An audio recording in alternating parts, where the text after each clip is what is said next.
तो हम शुरुआत कर रहे हैं और आप सब लोगों का स्वागत है जो आप अलग अलग जगह से आप यहाँ पर जो कपिंग थेरेपी सीखने आए हैं। शकुंतला हीलिंग फाउंडेशन के जो तत्वाधान के अंदर आपको जो कपिंग थेरेपी हम सिखा रहे हैं, 2 दिन का जो वर्कशॉप रखा गया है। मैं आफाक रहमानी, आपका लेक्चरर, आपका ट्रेनर, मैं आपका सबका स्वागत करता हूँ। और कपिंग थेरेपी के अंदर हम जो कपिंग थेरेपी की जितनी मॉडलिटीज़ है हम उस पर बात करेंगे। सबसे पहले हम बात करेंगे ड्राई कपिंग पर, ड्राई कपिंग कैसे होती है, उसके क्या फ़ायदे हैं। उसके बाद हम काम करेंगे कॉस्मेटिक कपिंग पर, फेशियल कपिंग पर, उसके कॉन्ट्रा इंडिकेशन और उसके बेनिफिट्स क्या हैं उस पर बात करेंगे। उसके बाद हम लोग आएंगे फायर कपिंग पर। फायर कपिंग किन लोगों को करनी, किन लोगों को नहीं करनी है, उस पर हम लोग आएंगे। और फिर हम उस पर आएंगे लास्ट में हम स्कैल्प कपिंग पर, जो मशीन कपिंग होती है, जो हिजामा का एक पार्ट है। स्पेशली जहाँ पर मशीन कपिंग वहाँ काम करती है जहाँ पर सर पर बाल होते हैं, जहाँ पर आसानी से कप लगते नहीं है, मशीन कपिंग वहाँ काम करती है। और उसके कितने बेनिफिट्स हैं वो भी आपको बताया जाएगा, लाइव डेमो दिया जाएगा आपको एक दूसरे पर। उसके बाद हम लोग आएंगे हिजामा पर, ठीक है। अब इसके बाद में थोड़ा सा इंट्रोडक्शन है, मटेरियल की रिक्वायरमेंट्स क्या क्या होती है, इसके अंदर क्या क्या चीज़ लगती है। सबसे पहले हम बात करेंगे ड्राई कपिंग की। सबसे पहले तो आपको चाहिए हैंड गन। हिजामा गन होती है, हैंड गन होती है ड्राई कपिंग के लिए। ये ड्राई कपिंग में और हिजामा में दोनों में आपको काम आएगी, ठीक है। ड्राई कपिंग के लिए एक ड्राई कप अलग से होते हैं, ये मल्टीपल यूज़ होते हैं, ये आप मल्टीपल यूज़ कर सकते हैं। इसकी डिफरेंट साइज़ें होती है अलग अलग, और ये अलग अलग साइज़ होती हैं ड्राई कपिंग की, ठीक है। और ये डिफरेंट साइज़ के अंदर सारे इसके जो है कप आते हैं। उसके लिए आपको ड्राई कपिंग के लिए आपको ये 2 चीज़ चाहिए। एक आपको चाहिए उसके लिए एसेंशियल ऑयल, आपके एरिया में जो ऑयल पॉपुलर हो। और दूसरी बात होती है सीजनल, सर्दी में कौन सा ऑयल यूज़ करेंगे हम, गर्मी में कौन सा यूज़ करेंगे। नॉर्मली कोकोनट ऑयल सब दूर सब पे चल जाता है और सबसे बढ़िया कोकोनट ऑयल होता है। हीलिंग प्रॉपर्टीज़ है उसकी, सूदिंग प्रॉपर्टीज़ है उसकी, कोकोनट ऑयल सब पर चल जाता है। उसके बाद टिश्यू रोल चाहिए आपको, या तो टिश्यू रोल हो या फिर कॉटन हो, ठीक है, ये चाहिए। एक कंफर्टेबल बेड चाहिए पेशेंट को, कंफर्टेबल उसको एक जोन देने के लिए। ड्राई कपिंग का ये रिक्वायरमेंट्स है। उसके बाद हम लोग आते हैं फायर कपिंग पे।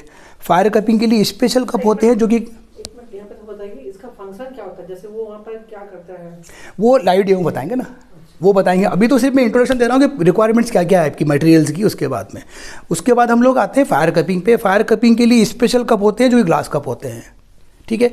इनकी भी डिफरेंट साइज़ होती है, अलग अलग साइज़ के कप्स होते हैं। इसमें जो मटेरियल की रिक्वायरमेंट होती है, ग्लास कप होता है, ऑयल चाहिए आपको, फायर गन होती है जिससे हम लोग फायर जो है इग्नाइट करेंगे, और उसके बाद में एसेंशियल ऑयल हो गया या कोकोनट ऑयल हो गया, दोनों में से कोई भी चल जाएगा। कॉटन चाहिए आपको और या टिश्यू चाहिए, ये इसकी रिक्वायरमेंट्स है। फायर गन के अंदर भी 3 तरह की अलग अलग मॉडलिटीज़ आती है। एक जो ट्रेडिशनल जो जिससे हम फायर इग्नाइट करते हैं कॉटन से, वो होती है। और एक रिसेंटली अभी बहुत अच्छी एडवांस हम टेक्निक लेकर आए हैं, बहुत इजी है। इतना ईजीएस्ट है कि ना तो आपको थेरेपिस्ट को उसमें कोई रिस्क है, ना पेशेंट को रिस्क है उसको, वो भी उसका भी हम आपको डेमो देंगे उसके अंदर। ये फायर कपिंग की सारी जो हो गई है। इसके बाद में जो आता है हिजामा। हिजामा में देखिए ये जो कप होते हैं ये डिफरेंट साइज़ के कप होते हैं, स्मॉल से लेके बड़ा साइज़, इससे बड़ा साइज़, ये सारे कप होते हैं। और ये सिंगल यूज़ होते हैं। स्पेशली आप ध्यान रखिएगा, हिजामा कप सिंगल यूज़ ही करना है, इसको डबल यूज़ नहीं करना है, क्योंकि ये कंटामिनेंट हो जाता है। इसको हमको बाद में इसको डिस्पोज ही करना है। इसके लिए रिक्वायरमेंट आपकी जो होगी, जो गन होगी, हिजामा गन होगी, एसेंशियल ऑयल जो भी आपको बेस्ट लगे, आप खुद प्रिपेयर भी कर सकते हैं। 2-3 ऑयल का कॉम्बिनेशन बनाकर भी उसको आप इस्तेमाल कर सकते हैं। वो भी डिपेंड करता है पेशेंट की नेचर कैसी है, किस पेशेंट पर हमको कौन सा ऑयल अप्लाई करना है, वो भी आपको हम बताएंगे, ठीक है। ये हो गया, कप्स हो गए डिफरेंट साइज़ के, कॉटन हो गया।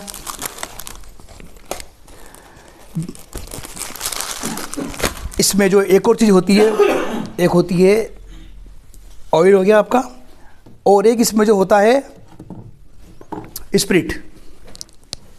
स्पेशली आप लोग ध्यान रखें, वैसे तो ड्राई कपिंग हो चाहे फायर कपिंग हो, सरफेस क्लीनिंग सब पे करनी है हमको, हाइजीन पूरा मेंटेन करना है। लेकिन स्पेशली अगर आप ड्राई कपिंग पे अगर अवॉइड भी कर भी लेते हैं तो आपको हिजामा के अंदर, ब्लड टी के अंदर आपको स्प्रिट यूज़ करना है। पहले सरफेस क्लीन करना है पेशेंट का, डिसइंफेक्टेंट से बचाने के लिए, ठीक है। उसके बाद में कैरी बैग चाहिए मटेरियल को डिस्पोज करने के लिए, पूरा कैरी बैग चाहिए। और एक स्पेशल ब्लेड आती है जिसका जो है साइज़ होता है 11 नंबर। ये स्पेशल हिजामा के लिए आती है और इसके रिज़ल्ट बड़े शानदार हैं। प्लस ये होता है कि आपको जब आप कट लगाएंगे तो इसका कट पेशेंट को पता नहीं चलेगा, आपको इतना स्मूथ कट है इसका। 11 नंबर ब्लेड है और जो मैं यूज़ करता हूँ ब्रांड वो ग्लास वन सबसे अच्छा ब्रांड है। ये थोड़ा सा कॉस्टली पड़ता है लेकिन रिज़ल्ट काफ़ी अच्छा है इसका। Glass one, glass one.